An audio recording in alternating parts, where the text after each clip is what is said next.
അല്ല ഇപ്പൊ മാഡത്തിന് മനസ്സിലായോ? താനൂർക്ക് ചക്ക തിന്നാൻ പോയപ്പോഴ് ചക്കയെല്ലാം കൂടെ തമ്പാനൂർക്ക് പോയെന്ന്. ചുരുക്കി പറഞ്ഞാലേ തെളിവൊന്നും ഇല്ലാന്നേ.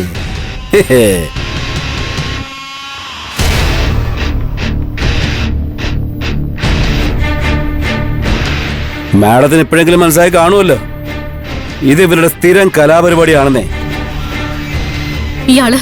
ഇയാൾ എന്തോ ചെയ്തതാ മാഡം? എല്ലാത്തിനും പിന്നിൽ ഇയാൾ ഒറ്റെടുത്തനാ. മാഡത് കണ്ടല്ലോ ഞാൻ എന്തോ ചെയ്തെന്ന്.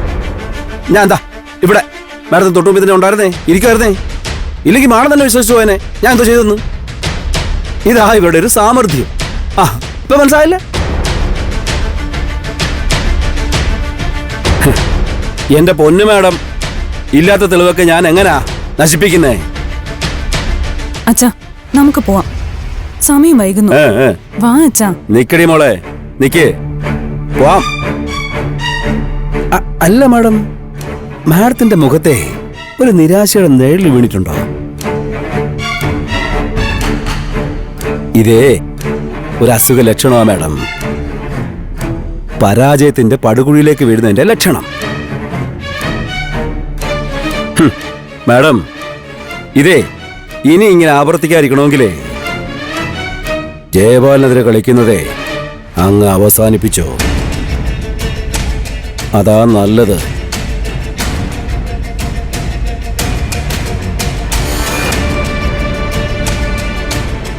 പിന്നെ മാഡം, ഈ കല്യാണത്തിനെ ഇത് മറക്കരുത്.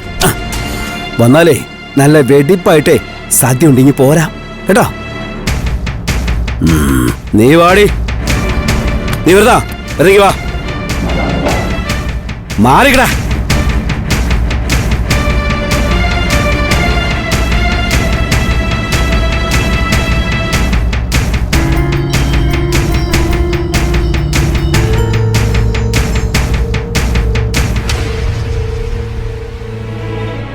Sorry madam.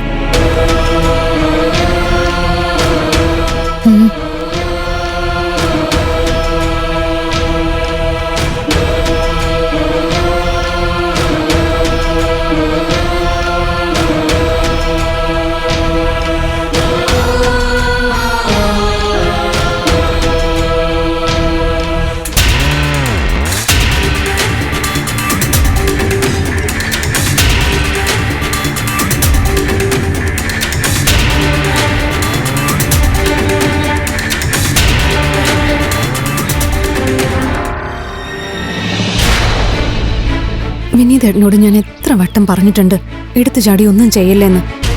പിന്നെ അയാൾ എന്തൊക്കെ പറഞ്ഞെന്നറിയാമോ? വിനീതേട്ട, അയാൾ അങ്ങനെ പലതും പറയും. നമ്മുടെ മാനസിക നില തകർക്കുകയും നമ്മളെ പ്രകോപിപ്പിക്കുകയും ഒക്കെ ചെയ്യുന്നത് അയാളുടെ ലക്ഷ്യമാണ്. അതിൽ വീണ നമ്മൾ തോറ്റു. തെളിവ് കിട്ടിയാൽ ഇനിയും കൊണ്ട് കാണിക്കാലോ ഗംഗേ. അതിനവരൊക്കെ നിന്ന് തരണ്ടേ വിനീതേട്ട? എന്നാലും ഫോൺ ഉണ്ടായി ഇത് എങ്ങോട്ട് പോയി?